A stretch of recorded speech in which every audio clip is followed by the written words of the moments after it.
Señoras y señores, muy buenas. Qué gusto saludarlos. Bienvenidos a un programa más de Voces de un Diálogo. Siempre con los temas que generan impacto en el país.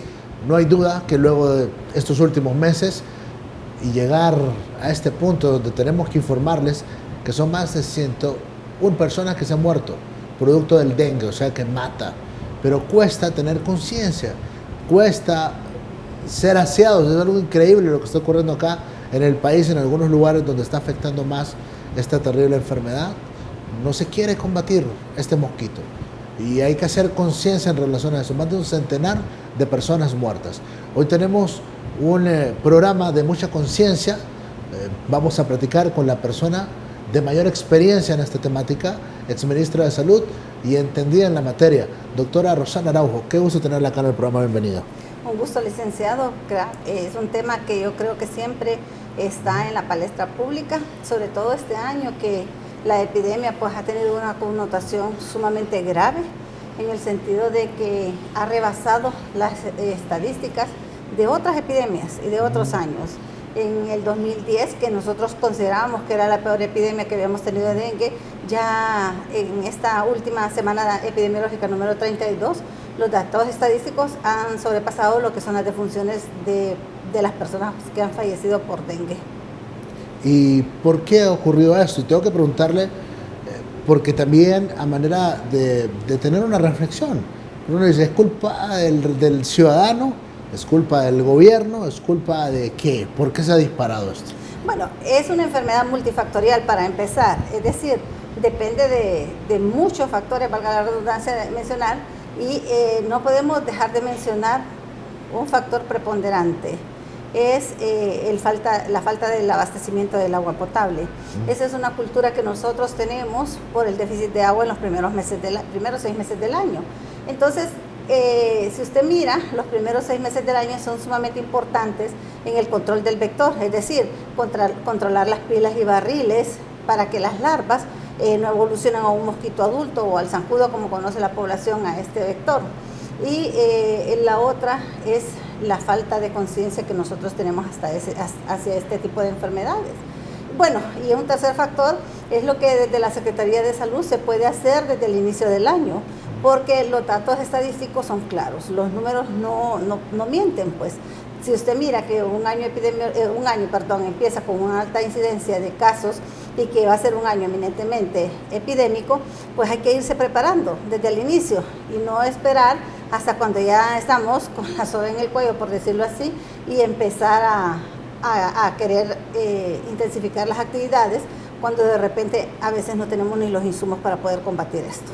Muy bien, entonces, como factor principal, falta de conciencia.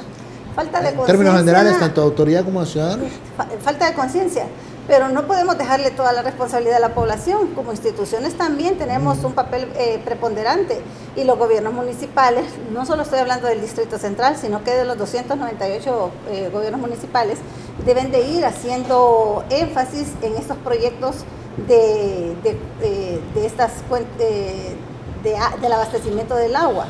¿Por qué? Porque ya sabemos que las represas, sobre todo aquí en el Distrito Central que tenemos, son insuficientes en un momento dado por el crecimiento poblacional que hemos tenido en los últimos años.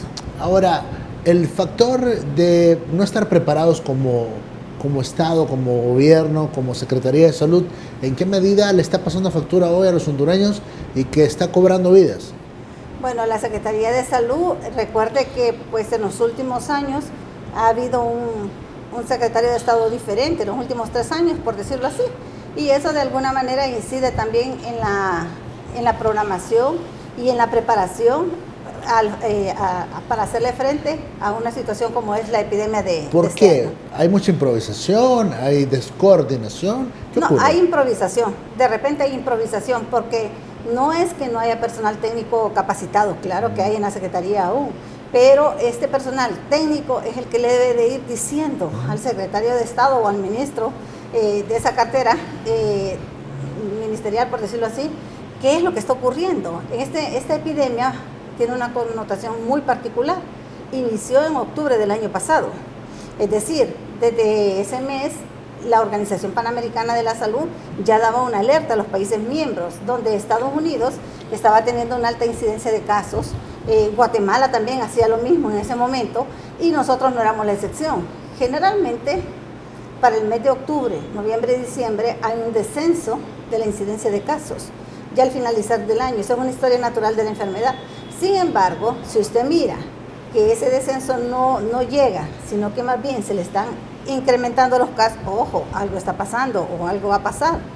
¿Podemos controlar ese brote o no lo podemos controlar?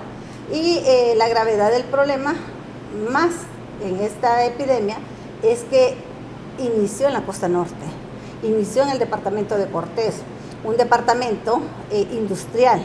O sea, tenemos una movilización de personas desde y hacia. Entonces eso favorece también la transmisión del virus, porque digamos, en uno de estos municipios que están estas naves de maquilas, son miles y miles de personas las que se concentran ahí. Y digamos, con una persona que ande con el virus y que venga un mosquito y la pique y ese mosquito pica a 2 a 3 personas, esas otras 2 o 3 personas ya van con el virus para sus viviendas. Van, por decirlo así, de Villanueva hacia otro municipio. Entonces llevan el virus en su organismo hacia otro municipio. Y este ha sido el estire y encoge de Cortés. Y se extendió a otros departamentos como Santa Bárbara y Atlántida.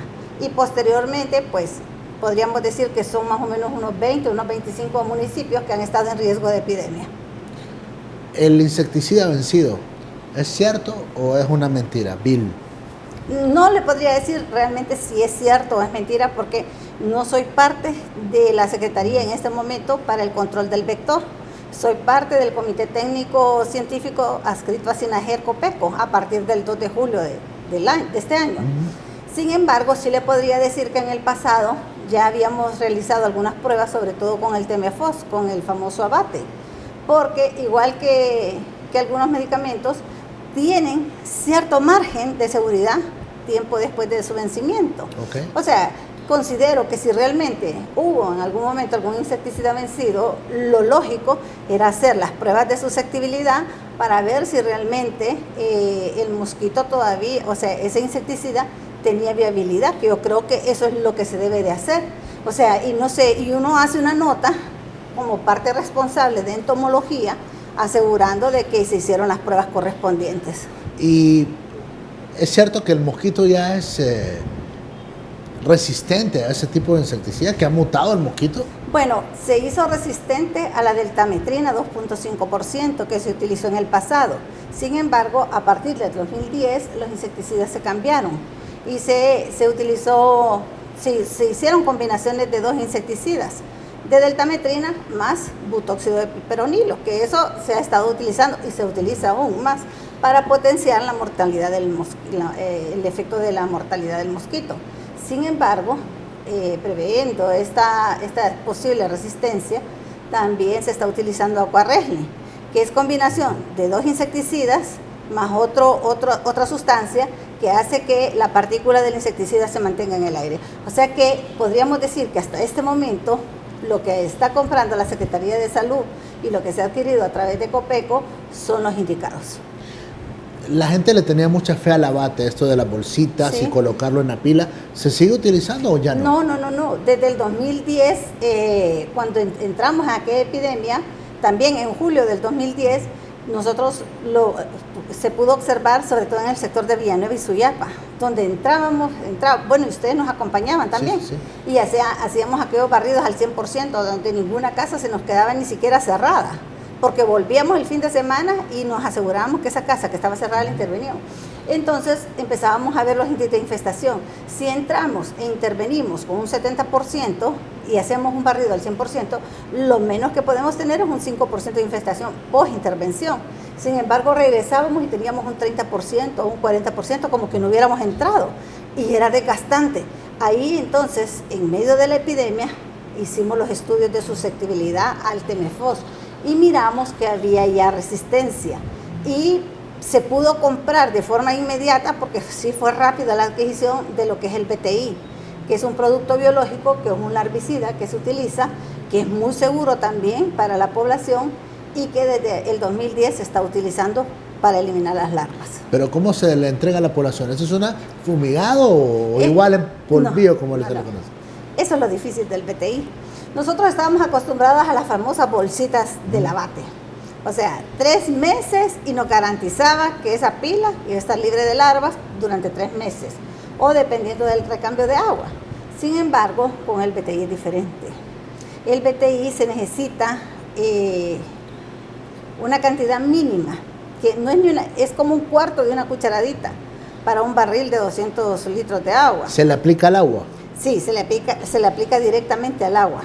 ¿Eso lo hace la Secretaría de Salud? Eso lo hace la Secretaría. ¿Lo hace Copeco? Lo hace, sí. Pero no es que lo puede tener el ciudadano como... No lo puede tener porque es como que es disciplinar a la población. Es decir, enseñarle a usted, yo le dejo esta cantidad para esta pila y este barril y usted le tiene que aplicar esto semanalmente. Si usted lava la pila semanalmente. ¿Una media cucharadita? Para un cuarto de cucharadita. Ok. Para un barril. Si la pila le agarra 2 o 3 barriles, es las 3/4 partes de esa cucharadita normal. Porque hay unas cucharaditas que ya están estandarizadas, que son sumamente pequeñas, que es la medida que necesita el BTI. Pero el problema es que no se ha educado a la población para que la población lo pueda manejar en sus viviendas. Sin embargo, también por esto del Zika, del chikungunya, con USAID ya se hicieron algunos estudios acerca de un larvicida que viene en tableta y que se puede aplicar en una bolsita como el lavate. Entonces también estamos viendo la posibilidad de la adquisición de este larvicida y que también dura aproximadamente 2 o 3 meses. Que es como la misma metodología. Que es la misma metodología de la bolsita, no es como el BTI, que ha sido difícil, ha sido sumamente difícil, porque no tenemos la capacidad de llegar a la 1.800.000 viviendas que hay a nivel nacional. Yo creo que hay un problema, ¿verdad? Claro. Eso es grave. Ahora, le pregunto, en relación al tema de las muertes, ¿qué es lo más grave, lo más dramático? ¿Por qué hay muertos? ¿Qué pasa? ¿Quién tiene la culpa? ¿El familiar o el mismo paciente que se rehúsa a ir al hospital a ser atendido? ¿La ignorancia? ¿Por qué hay tantos muertos? Mire, habría que hacer un análisis exhaustivo, sobre todo de estas 101 defunciones que hasta ahorita se han confirmado. Nosotros no tenemos acceso a los expedientes hasta este momento, pero sí hemos ido al campo, es decir, hemos ido a los hospitales, hemos ido a las unidades de dengue y hemos visto cómo llegan los pacientes. Generalmente, lo que usted espera es que la mayoría de la población vaya al sistema primario de salud, es decir, a los centros de salud. Sin embargo, por temor o porque han perdido la confianza en la atención del sistema primario, la población ha ido al sistema privado de salud. Okay. En el sistema privado yo no le puedo decir ni le puedo generalizar, pero en la mayoría lo tienen 2 o 3 días. Cuando ya se complica el paciente con el shock de dengue, son referidos inmediatamente a los centros de referencia nacional. ¿Pero por qué se complica? Porque de repente no se ha aplicado la normativa que debe de ser. Y en algunos otros casos, nosotros tenemos una particularidad en el caso del dengue. El dengue no es tan fácil ni de controlarlo, ni de obviar que no es grave. O sea, el dengue mata. El dengue sí mata. ¿Y cuál es el problema? Que el dengue tiene 4 serotipos. El 1, el 2, el 3. Y dentro de esos serotipos hay cepas. Por ejemplo, la que está circulando en este momento es el serotipo 2, es una cepa asiática americana, que es sumamente agresivo en niños y en adolescentes. Y si usted mira, de estas 101 defunciones, el 70% es en menores de 15 años. ¿Y cuál es el grave problema? Que si nosotros hacemos un conteo de las personas que han sido infectados desde el 2010 hasta la fecha y que han tenido dengue por lo menos una vez en su vida, son miles y miles de personas. ¿Y qué significa? Que al haber tenido usted dengue una vez, su organismo queda susceptible a desarrollar las manifestaciones graves de la enfermedad. O sea, hemos tenido tanta acumulación de personas susceptibles que esto que está sucediendo en este momento ya se venía, o sea, ya se podía visualizar que iba a ocurrir. El año que iba a ocurrir no lo sabíamos, pero que se iba a presentar, se iba a presentar. O sea, personas que ya habían sido picadas por el mosquito, ya habían tenido el dengue clásico y que ahora quedaban como casi listas para entrar en una etapa crítica. Exacto, porque quedan inmunes para el serotipo al que fueron infectados, quedan inmunes para toda la vida, pero su organismo queda susceptible a desarrollar las manifestaciones graves de la enfermedad. Y esto no es más que una vasodilatación que tienen a nivel de todo el organismo y que se produce por la falta de hidratación. El problema de nosotros es que cuando tenemos fiebre, nos preocupa la fiebre, nos preocupa el malestar general. En el caso del dengue, sí hay que tratar la fiebre, pero lo que hay que tratar es la deshidratación. En los primeros días es sumamente importante decirle a ese padre de familia, a ese niño hay que darle sales de rehidratación oral, hay que dárselas. En las primeras 24 48 horas son esenciales porque ya sabemos que hacia el cuarto o el quinto día usted puede cambiar su cuadro a un cuadro crítico. Muy bien, detengámonos ahí para profundizar. Y yo creo una cosa, yo creo que la gente prefiere tratar al paciente, al niño en casa. ¿Se puede eso? Si no lo ha visto un médico, no. Nosotros somos de los que hemos recomendado, desde que estamos durante esta epidemia en el pasado, que no nos automediquemos, que no esperemos esas 48 horas, primeras 48 horas en nuestra casa. Que si es un niño o un adulto mayor, que son los que están en riesgo, son las edades de riesgo, que vayan de manera temprana a un centro de salud para que sea el médico que le diga si realmente usted está con sintomatología de dengue o no. Ok, una vez diagnosticado, el doctor va a tener que recomendarle las sales estas y para estarlo hidratando o ya... Ese médico que está en ese centro de salud o esa enfermera, porque la mayoría de los centros de salud de nosotros, rurales, están en manos del personal de enfermería. Deben de identificar lo que es un dengue sin signos de alarma, lo que es un dengue con signos de alarma y lo que es un dengue grave. O sea, ¿y qué tan complicado es diferenciar estos tipos de dengue? No es difícil porque, por ejemplo, la persona que está con un dengue que se puede tratar de manera ambulatoria le va a decir a usted que tiene fiebre, que tiene dolor de cabeza, malestar general, pero que no presenta otras sintomatologías. El que tiene signos de alarma le va a decir, ha estado vomitando, tiene dolor de estómago, o sea, dolor abdominal, vómito, dolor abdominal, o sea, alteración de la conciencia, que ese es uno, y algún tipo de hemorragia. Okay. Esos son los cuatro principales signos que se deben de identificar como signos de alarma y que ya están descritos en un estudio grandísimo que hizo la Organización Panamericana de la Salud. Muy bien, entonces, una vez teniendo el cuadro, el clásico que le llaman, no hay que perder el cuidado, sino que acetaminofén. Y sales de rehidratación oral. ¿Qué es eso? Mire, es el suero. Un suero, ¿verdad? Es un suero. Generalmente la Secretaría da el sobrecito, que hay una presentación que un sobrecito es para 1 litro de agua, pero hay otras presentaciones que son 4 sobrecitos para 1 litro de agua. ¿Cada cuánto hay que estárselo dando al niño? Generalmente, si son niños pequeños, se trata de darles de 2 a 3 onzas cada 2 o 3 horas. O sea, hidratarlo frecuentemente, no que si el niño se duerme y se duerme 4 horas o se duerme 5 horas, esas 5 horas... son criminales. Claro, sí. Son sumamente importantes en la hidratación. Y nosotros le hemos mencionado, por ejemplo, hay las sales de rehidratación oral, son horribles, o sea, son feas. En el comercio hay sueros para niños de marcas diversas. Y de sabores. Que se recomienda, pero si no, el suero casero funciona. Funciona perfectamente. Pero podemos decirlo, el Pedialit. Ese se puede dar. Sí, lo que pasa es que hay que ver la concentración de sodio. O sea, es importante porque, por ejemplo, hay diversas marcas comerciales donde la concentración de sodio es alta. O sea, hay algunas que están 90 miliequivalentes. ¿Y cuál es el ideal? Bueno, podríamos decir que de 60 miliequivalentes. Sí, generalmente eso es lo que recomiendan los... ¿Y hay alguna marca? Porque ¿qué es lo que queremos hacer? Es aportar. Créanme que esta gente, pues, de hecho que me agradecen la publicidad, pero estamos miliequivalentes de sodio, que es lo que se recomienda para los niños. Mire, nosotros hemos...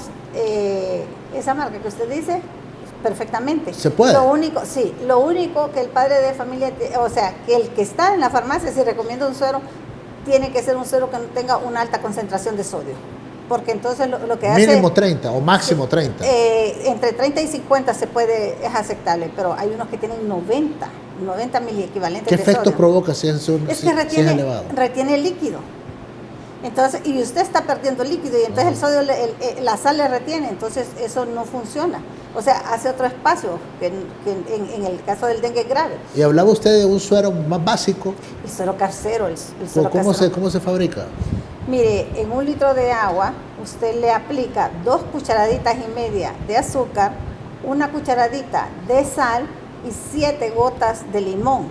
O sea, ahí tiene la glucosa, que es el azúcar, tiene el sodio, que es la sal, y tiene el potasio, que es el limón. Usted eso perfectamente lo hace en su casa, no tiene ningún costo adicional, porque lo único que tiene que tener usted es la seguridad de que ese litro de agua, o sea, o puede ser agua purificada o agua hervida, la que le va a dar. Y usted tiene ese suero en su casa y lo puede hacer 2, 3, 4 veces al día. Y con eso Se mantiene. Le está salvando la vida. Claro. ¿Al niño o a la persona? A la persona que se lo tome le salva la vida. Suero casero, muy bien. Bueno, vean ustedes, hay que estar tomando nota de todo este tipo de situaciones. Con el tema relacionado a el Zika, ¿se han presentado casos? Tenemos casos alarmantes porque también se preocupan las mujeres embarazadas. En este brote dicen, bueno, no es que ahora solo es el dengue clásico y el dengue hemorrágico lo que hay peligro, pero este tipo de sintomatologías o el Zika. Mire, todavía hay cuantificado casos de Zika muy bajos, probablemente no tengo el dato estadístico en este momento, pero cuando hay una epidemia de la magnitud que hay en este momento de dengue, se desplazan el resto de las enfermedades, aunque sean transmitidas por el mismo mosquito. O sea, es muy baja la incidencia de Zika, por decirlo así, o de chikungunya, que no es alarmante en comparación a los casos de dengue. ¿Y una embarazada con dengue? Hay que tratarla inmediatamente. Si es lo mismo, o sea, si esa persona no se hidrata de forma adecuada, puede tener las complicaciones hemorrágicas de la enfermedad, claro que sí, y es un alto riesgo. Por eso ahora el personal médico de ginecología y obstetricia están capacitados en atender a estas mujeres embarazadas, porque eso significa, cuando ella tiene dengue, significa que es un embarazo de alto riesgo. Okay. O sea, y que esa mujer tiene que ser vista en un hospital. Muy bien, a los cuidados que hay que tener con los niños particularmente, que son los más afectados en este momento que estamos viviendo. El tema del repelente, ¿es efectivo o no es efectivo durante todo el día estarle poniendo repelente al niño? ¿Vale la pena o no vale la pena? Mire, hay que ver qué tipo de repelente es. La mayoría de los repelentes son a base de insecticidas. Hay uno que dice que es citronela y todo eso, que hace que el olor pues ahuyente o que el mosquito se vaya. Pero como ese mosquito ha estado acostumbrado a estos tipos de insecticidas, en algunas ocasiones funciona, en otras no puede funcionar, pero sí, eso no se pierde nada con aplicarle repelente. Lo que pasa es que también hay que tener cuidado, porque en los repelentes hay concentraciones para adultos y concentraciones para niños. No es lo mismo un repelente para usted que para un niño, o sea, eso tenemos que tenerlo claro. O sea, por ahí comprarle para un niño repelente de niño, exacto, que sí. Diga expresamente eso. Ahí dice, ahí están, y ahí eso es bien comercializado. Y lo otro que funcionan inclusive son hasta las lámparas estas que eliminan los mosquitos, que inclusive hay unas raquetas que son famosas. ¿Son efectivas? Sí, son efectivas, porque al final lo que queremos nosotros es eliminar el vector adulto. ¿Volver al mosquitero? Al mosquitero sería lo ideal, pero no todas las personas toleran el mosquitero, es caliente. Entonces, en las unidades de dengue, usted va a ver las unidades de dengue, todas tienen mosquitero, porque lo que se trata es de aislar a esa persona que ya tiene el virus del resto de las personas que no lo tienen. Por ejemplo, los empleados de la salud, que atienden a estas personas diariamente. A nivel nacional se contemplan 15 unidades de dengue, de las cuales la mayoría ya están funcionando, solo faltarán algunas 3 o 5 que todavía están por tener todo el mobiliario y poder atender a esta población. ¿Están colapsadas las clínicas? Ha disminuido en las últimas semanas. Hemos estado en el departamento de Cortés y el Catarino, que ha estado saturado durante casi todo el año, con la apertura de las unidades de dengue que hay en Santa Cruz de Yojoa, ya empezó a funcionar 24 horas la de Choloma.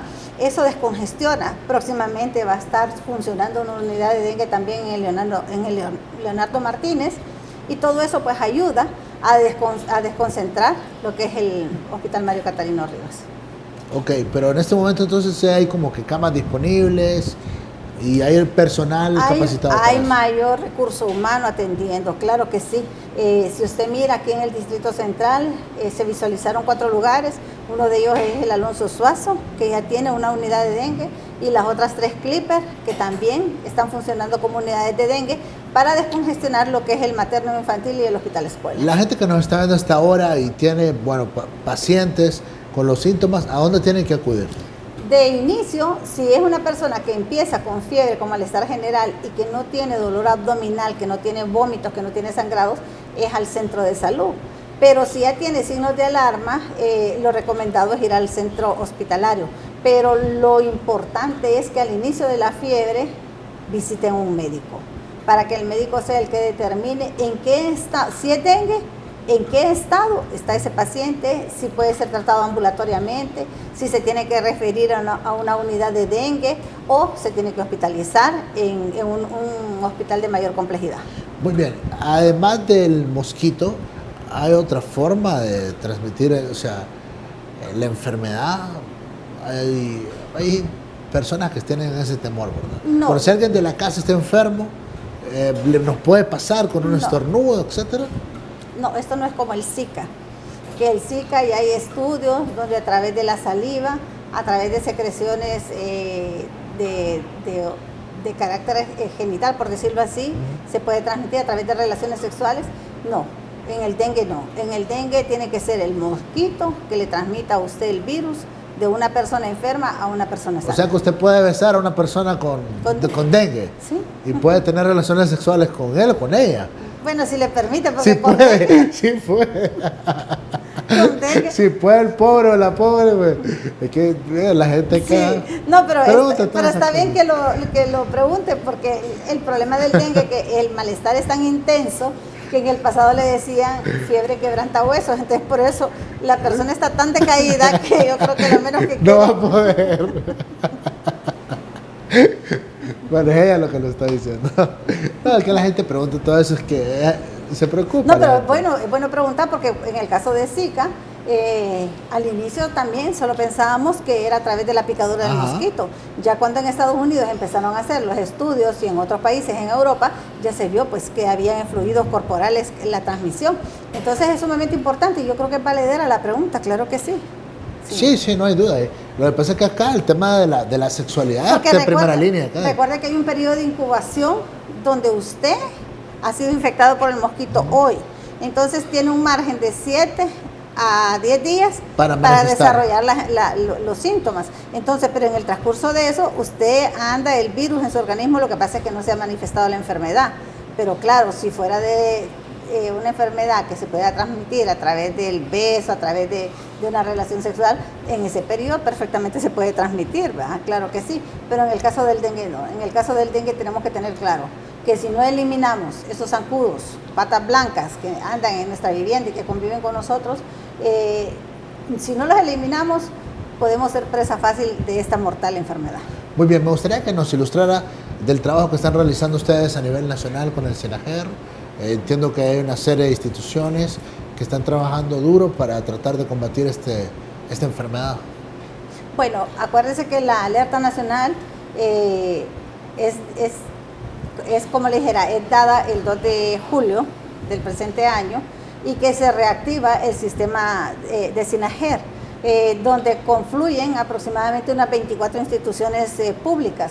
Pero cuando se activa el sistema de SENAGER, también se activa la empresa privada y la población misma. Y es así como a través de la activación de este sistema de gestión de riesgo, ¿cómo se llama? Es que COPECO también tiene un papel preponderante, tanto en el control del vector como nosotros como parte del comité técnico, con la habilitación de las unidades de dengue y también con la capacitación in situ del personal, tanto médico como de enfermería, en los lugares donde hay mayor incidencia de casos. Por ejemplo, el Hospital Mario Catarino Rivas tiene personal sumamente capacitado, que ha capacitado a médicos y enfermeras de otros departamentos recientemente, con el propósito de tener una mejor atención de los pacientes con dengue. O sea que hay toda una estructura del Estado trabajando, ¿no? Claro, ¿Y sí. de la empresa privada? La empresa privada, sobre todo en la costa norte, ha tenido un papel preponderante. No podemos dejar de desconocer que las maquilas, que en San Pedro Sula ha tenido también una participación. Claro, el problema, también tenemos problemas sociales que no los podemos obviar. Estamos tan polarizados, por decirlo así, políticamente, que hay viviendas que se cierran las puertas desde el momento en que usted anda un chaleco donde dice Gobierno de la República. ¿De verdad? Sí, aquí lo vimos en el Hato de en Medio. Se programó intervenir el 100% de las viviendas del Hato de en Medio, que ha sido una de las colonias problemáticas. Sin embargo, solo se le abrió a Copeco el 70%, el 33% de las viviendas quedaron sin ser intervenidas. Solo el 67% se pudo intervenir. Por ser del gobierno. Sí, y eso no solo lo hemos visto acá, lo vimos en Olancho, lo hemos visto en la costa norte, y yo creo que en este momento ya la población debe de saber que esto no es una cortina de humo, que esto no, ese mosquito no va a buscar si es del Partido Nacional, si es del Libre, si es liberal, no le importa absolutamente nada si usted es católico, si es evangélico, no le importa nada. Yo creo que en este momento la participación ciudadana y la conciencia que nosotros tengamos de que el dengue es mortal influye bastante también en la disminución de los casos. Pero me impacta con eso que me está contando. Sí. ¿Cómo es posible que usted no va a dejar entrar al personal del gobierno que pretende salvar vidas solo porque usted es de Libre, por ejemplo? Sí. Y que me imagino que son los de Libre, pues, los que no dejan. No puede ser esto, hombre. Fíjense que Mel sí deja entrar a los del gobierno a su casa. No, Carlos, en Olancho. Estábamos en un programa y estábamos con Jorge Aldana, ¿sí?, en el foro de él. Y él llamó porque dijo que él también se había integrado a la campaña de fumigación, y qué bien. Ajá, y claro, porque él sabe que este mosquito no distingue ningún color político. O sea, y que nosotros como población no dejemos entrar a las personas que andan en el BTI, a las personas que hacen 3 ciclos de fumigación, porque son 3 ciclos de fumigación las que le hacen. Yo creo que eso es grave también, porque de repente usted está en su casa, tiene un entorno limpio, pero usted no sabe cómo está su vecino. Y que su vecino, por desidia, porque no quiere que alguien del gobierno vaya y entre a su casa, tenga los criaderos. Yo creo que eso es falta de conciencia. Ok, pero sí vale la pena también como recalcar cómo están vestidos los del gobierno. ¿Y qué es lo que van a hacer? Bueno, ¿a dónde pueden entrar? Porque si hay uno que le dice, mire, tengo que entrar al cuarto. No. En el pasado la población tiene el temor, porque en el pasado ya hubieron asaltos, violaciones de personal que se hacía pasar por personal de la Secretaría, personas que se hacían pasar por personal de la Secretaría de Salud. Sin embargo, como ahora está integrado Copeco, usted va a ver la gran cantidad de personas de Copeco con su uniforme, y no solo andan 2 ni 3, sino que el grupo entra. Y si es posible, andan con un perifoneo para que usted esté listo y presto a abrir la puerta. La Secretaría de Salud también no andan solos, andan con el chaleco de la Secretaría de Salud, andan bien identificados. Y la gente de Protección Civil, llamémosle los de Chambita, todas esas cosas, andan identificados. O sea, todo el mundo anda identificado.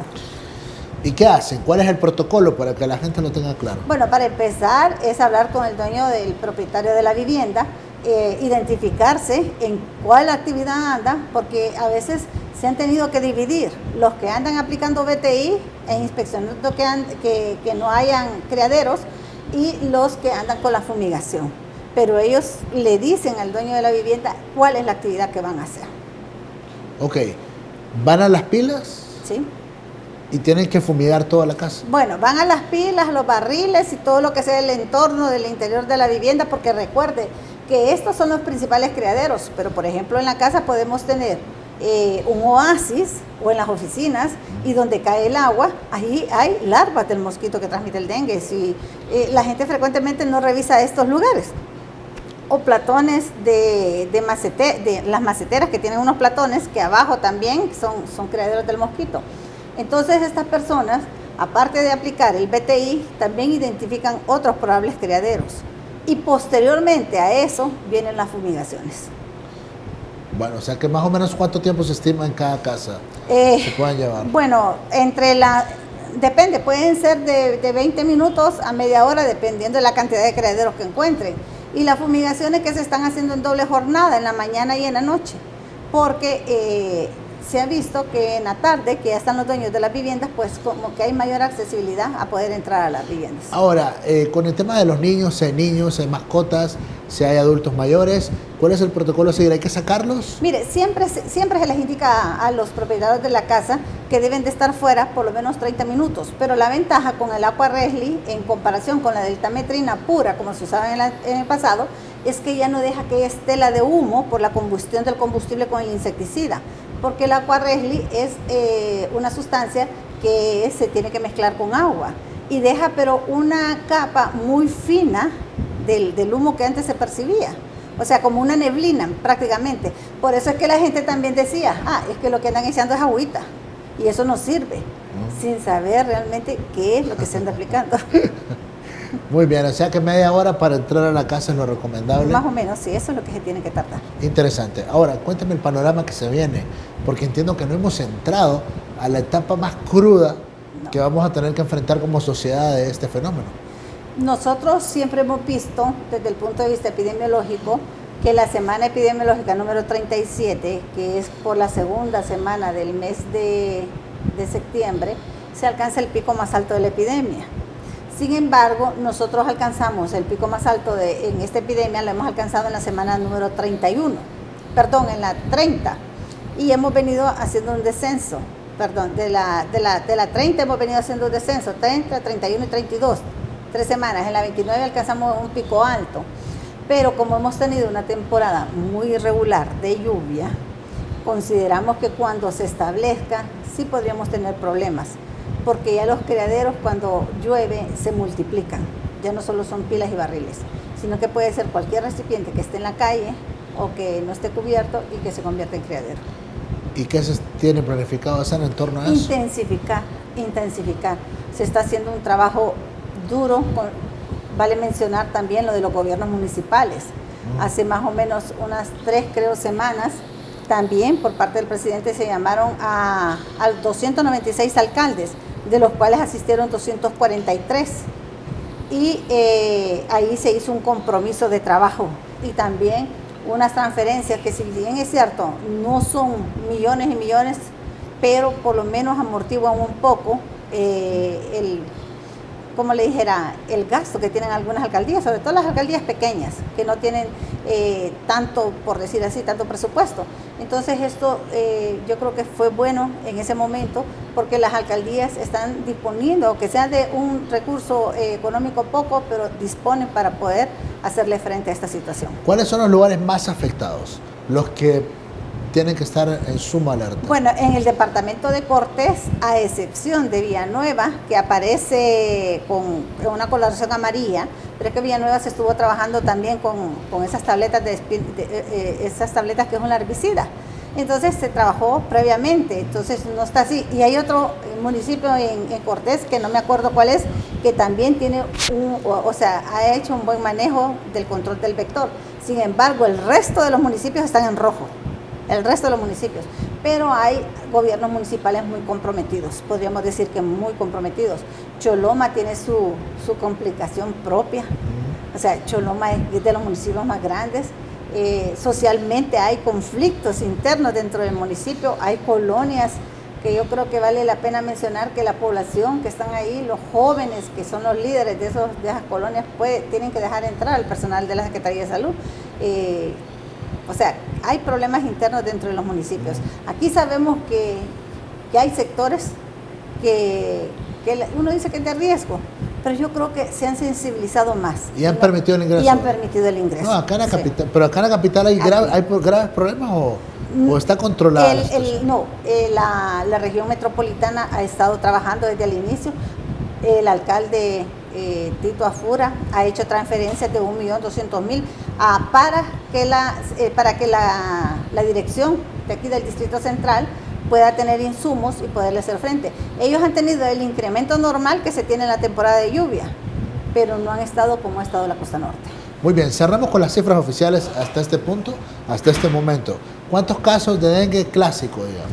Bueno, ese es el dengue que nosotros consideramos ahora como dengue, que son, en total, a nivel de país, son 55.000 casos que se han dado, pero de estos 55.000 casos, 11.000 son de dengue grave, que en el pasado nosotros llamábamos hemorrágico. Y lamentablemente, hasta la semana número 32 se han confirmado 101 defunciones. Quiero agradecerle mucho por este tiempo. Sé que está muy ocupada y ha hecho un espacio en su agenda cargada para poder atendernos y sobre todo atender al pueblo hondureño. Muchas gracias. Bueno, gracias a usted y decirle a la población que el dengue mata, que tengamos este cuidado de ir al centro de salud de forma temprana. Doctora Rosana Araujo, hoy acá en Voces de un Diálogo. Muchas gracias a todos ustedes que siempre han estado pendientes del programa, que están a la expectativa de este tipo de informaciones que son tan delicadas, pero que tienen que tomar nota para salvar vidas. En nombre del ingeniero Banzar, al frente de la producción, señoras y señores, yo soy Alan Fiallos, con permiso. Ella es Marta, enfermera y hermana de Camila. Camila es maestra en varias instituciones. Marta y Camila cumplieron el sueño de ellas y de doña Marta, su mamá. Después de muchos años de alquilar, hicieron posible el sueño de ser dueño, con el programa masivo de vivienda más grande en la historia del país, Fuerza Vivienda. En conjunto con el sistema bancario y el sector construcción, te da la oportunidad de comprar tu casa con el aporte del bono para vivienda social que otorga el gobierno de la República. Acércate a tu banco y escoge el plan que aplica a tus ingresos. Dale a tu familia un hogar. Juntos hoy construimos el sueño de ser dueños. Fuerza Honduras. Presidencia de la República. Cooperativa Sagrada Familia cuenta con un comité de educación, departamento de educación y proyección social, los cuales son los encargados de las actividades en diferentes áreas, brindando programas de formación cooperativista, financiera y ocupacional. Comprometidos con el medio ambiente, realizamos actividades de reforestación en diferentes zonas del país. Apoyamos la salud a través de la entrega de medicamentos y consulta gratis en nuestras brigadas de salud. Anualmente, Cooperativa Sagrada Familia invierte más de 5 millones de lempiras en actividades de gestión social. Gracias a su confianza retribuimos en obras de beneficio social al pueblo hondureño.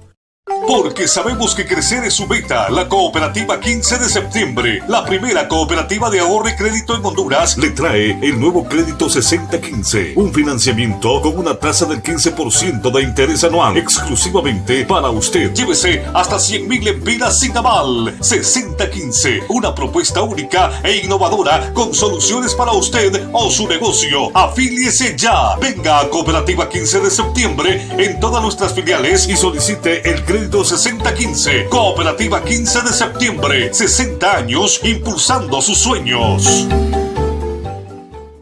Ahora, más noticias. Miles de personas que protestaban por la... Más cobertura periodística. Las imágenes de actualidad y el contenido periodístico de última hora. Está en un solo clic. Televisur.com, el sitio web líder en noticias. Televisur.com.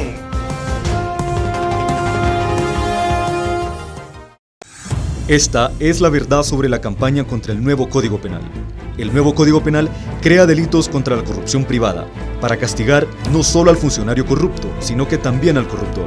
Incluye penas para los que hacen retenciones a los trabajadores para el Seguro Social, Infop o RAP y no los entregan a estas instituciones. Incluye delitos contra nuevas formas de contrabando y evasión fiscal, que el actual Código Penal no tiene. Por esto es que hay sectores que no quieren que el nuevo Código Penal entre en vigencia. Congreso Nacional, abierto, plural y democrático. El AM de su radio ahora suena estéreo y en alta definición. La Catracha 1060 AM, ahora en estéreo y también en tuning. Noticias, música, deportes, y las transmisiones en vivo con los sucesos de última hora. Todo en la 1060 AM. La Catracha, 1060 AM. Ahora en estéreo y en tuning.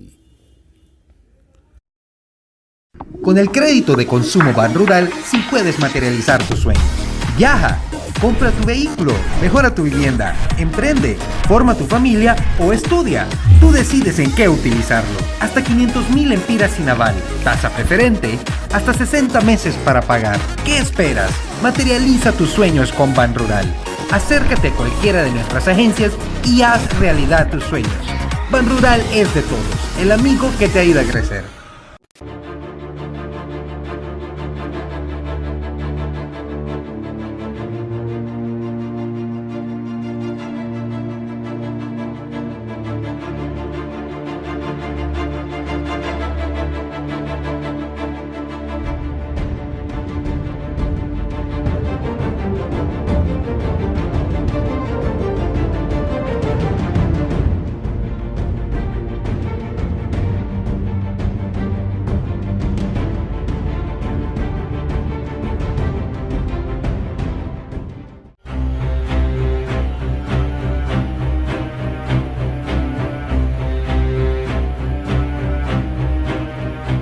Estamos hablando que en el periodo del 2014 al 2019, 23 extradiciones, 6.143 detenidos por tráfico de droga, 4.839 por extorsión, 19 narcolaboratorios destruidos, 259 pistas inhabilitadas,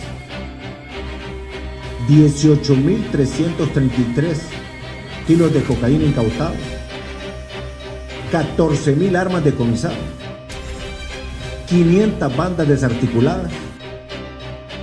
Y no voy a retroceder ni un milímetro en la lucha contra los narcotraficantes, los otros criminales.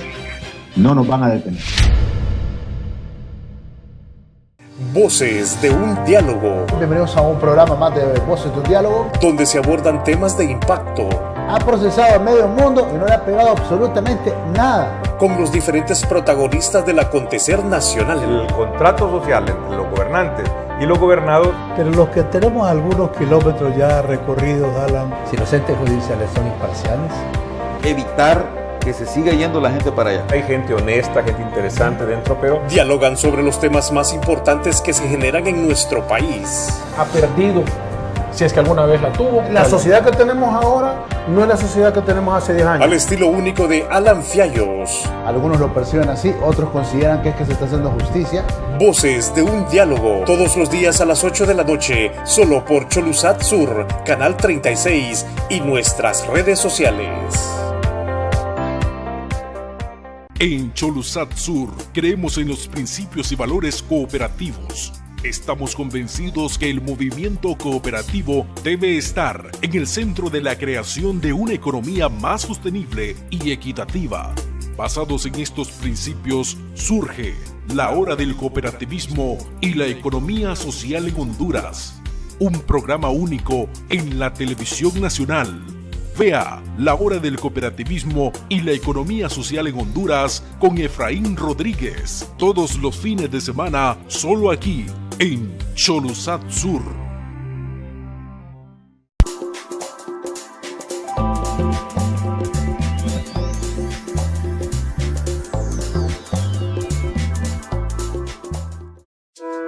Cholusat Sur presentó Voces de un diálogo.